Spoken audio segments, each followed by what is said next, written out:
How's it, everyone? So you want to get your first Chase credit card, or maybe this is your second or third card. I don't blame you. Chase credit cards are some of the more popular and more valuable credit cards out there. That's why in this video, I'll be sharing with you not only how to get your first Chase credit card, but also all the rules that you need to know in order to keep getting those Chase approvals. Starting with this one. Get it? I'm Chase. It's my approval. Never mind. And not only are Chase credit cards good, but Chase points are even gooder. As a matter of fact, I would even take Chase points slightly over American Express points. That's because Chase simply has amazing travel partners, and Chase points are also very flexible and easy to use. But in order to reap those benefits, you're first gonna need a Chase credit card. And Chase is notorious for being hard to get in the beginning. What I mean by that is your first Chase credit card is usually gonna be your hardest. After getting your first Chase credit card, however, you can easily get approved for all your other ones unless you break one of the application rules. But don't worry, because I'll be going over all of those application rules later in this video, so be sure to pay attention. First, let me quickly explain how you can increase your approval odds for that first Chase credit card. When it comes to Chase, they like to see a lengthy credit history. So if you don't have your own credit card, or you don't have a credit history, or you're not an authorized user on someone else's account, you're probably going to get rejected. Because to Chase, size matters. The size of your credit history, that is. Before you apply for your first Chase credit card, one recommendation is to try and get another credit card before you apply for the Chase one. It could be the Discover It card, a secured credit card, or even a credit card with your local branch. It really doesn't matter. All of those credit cards are going to start a credit history for you and will help you get that Chase credit card. But you can't just go out there and get approved for another credit card and then the next day try and apply for a Chase one, because again, you're still going to get rejected. You don't have a lengthy credit history. I've seen people have to hold their other credit card from anywhere between 3 months all the way up to 9 months before applying for their Chase credit card and getting approved. My suggestion is to use your non-Chase credit card for at least 3 months before you apply for your Chase credit card. Another recommendation though is to become an authorized user on someone else's account and jumpstart your credit history. I have seen this work for some people, but ultimately I think having your own credit card first is the safer route to go. This actually happened to a close friend of mine because she recently applied for a Chase credit card as her first ever real credit card on her own name and got instantly rejected. She had a good credit score because she's been an authorized user on someone else's account for quite a while now, but still Chase rejected her for not having a lengthy credit history. Instead, she went and got the Discover It card and had that for a few months before she returned to the very same Chase card as earlier, reapplied, and got instantly approved. There are some things, however, that will affect your approval odds that are not in your control. You see, all credit issuers have times throughout the year where they're either more lenient or more strict on their approval odds for their applications. For example, at the end of the year, a credit issuer may loosen the requirements for approval of a credit card just so that they can hit sales goals for that year. Obviously, we won't know exactly when they are loosening or tightening the requirements or any other details related to that, but let's just say that I know some people who have gotten approved when they probably shouldn't have. It's very unlikely to happen, but it does happen. The second way to get approved for a Chase credit card is to have a good credit score. Not only is Chase picky on the length of your credit history, but they're also picky on your credit score. You should always be maintaining a good credit score and doing things like paying your credit card bill on time and in full anyway. Ideally, you should be aiming for the 680 or higher mark in order to consider applying for a Chase credit card. Now that you have a lengthy credit history and a good credit score, what else should you be aware of? Because whether it's going to be your first Chase credit card or your 5th Chase credit card, you're going to want to be aware of these 5 rules. Along with those rules though, you should be aware of Max Rewards. Max Rewards is a free app where you can connect all of your credit card accounts and see them in one place. Track all of your transactions and see a summary of your rewards that you earned and also your spending habits,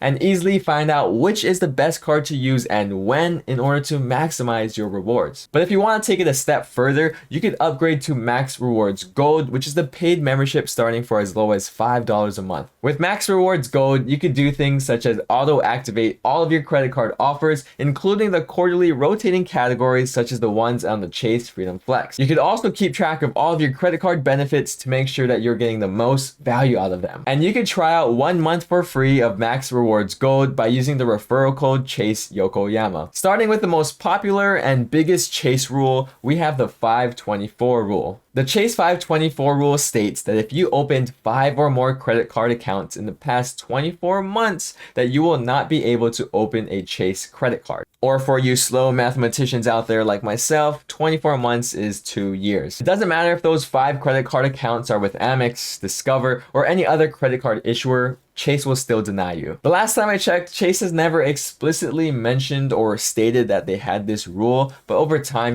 people just figure it out and find out for us. That's why I highly suggest for anyone starting off on their credit card journey to go out there and prioritize getting Chase credit cards first or as soon as possible. Ideally, your first credit card should be a Chase card, but like I mentioned earlier in this video, sometimes that's really hard to do. So at the very least, make your second or third credit card a Chase card. And continue to get Chase cards until you hit that 524 rule limit, because no other credit card issuer has a rule like this one. And trust me, once you get all of your Chase credit cards out of the way, it's going to be a lot easier to focus on other credit cards because you don't have to worry about hitting the 524 limit or rule. On top of that, I would highly recommend getting the Chase trifecta as soon as you can, which is usually the Chase Freedom Flex, Freedom Unlimited, and Sapphire Preferred card. I know the Chase 524 rule sucks, and I don't know why they have it. I don't like it. A lot of other people don't like it, and it's called Chase Jail when you are over that 524 limit, and I've been there before, and it sucks because you want to get a Chase credit card, but you can't.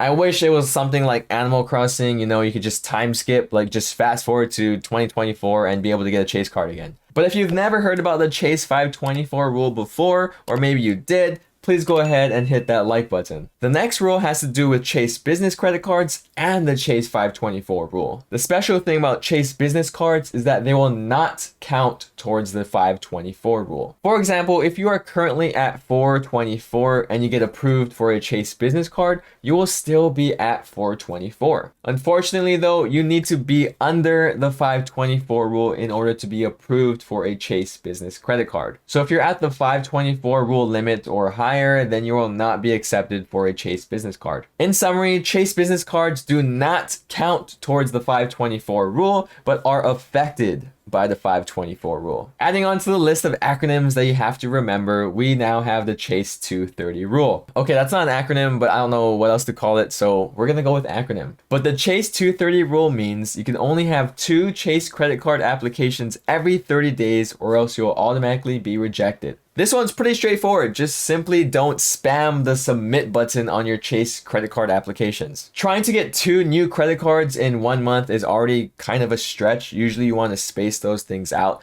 But if you're the type of person that likes to do those things, just be warned, because if you try and do it with Chase, you're going to be rejected on that 3rd application. Again, I'm not sure how many of you this will actually affect, but if you are trying to speed run Chase credit cards for some reason, just make sure that you do not exceed the 2 credit card applications every 30 days. These last 2 rules have to do with Chase's Sapphire credit card lineup. That is the Chase Sapphire Preferred and the Sapphire Reserve. The first is that Chase has a 1 Sapphire rule. This means you can only have 1 Sapphire credit card at a time. This is for you, James buddy. I know you were thinking about getting both the Sapphire Preferred and the Sapphire Reserve at the same time, but sorry, James, you can't do that. All the James watching this are like, what? I wasn't even thinking about doing that. Why are you singling me out? Well, hi, James, because if you were thinking about that, you better think again, buddy. Does the 1 Sapphire rule make sense? And the last rule is the Chase 48-month Sapphire rule. This means you could only receive a sign-up bonus for a Chase Sapphire credit card once every 48 months or 4 years. Let's say you got the Chase Sapphire Preferred card in January 2022 and now you want the Sapphire Reserve. Well, you must wait until January 2026 in order to be eligible to receive the sign-up bonus again on the Chase Sapphire Reserve. Basically, if you're patient with your credit card applications and switching from 1 Sapphire card to the other, then you should be fine. As long as you're not switching between the 2 Sapphire cards before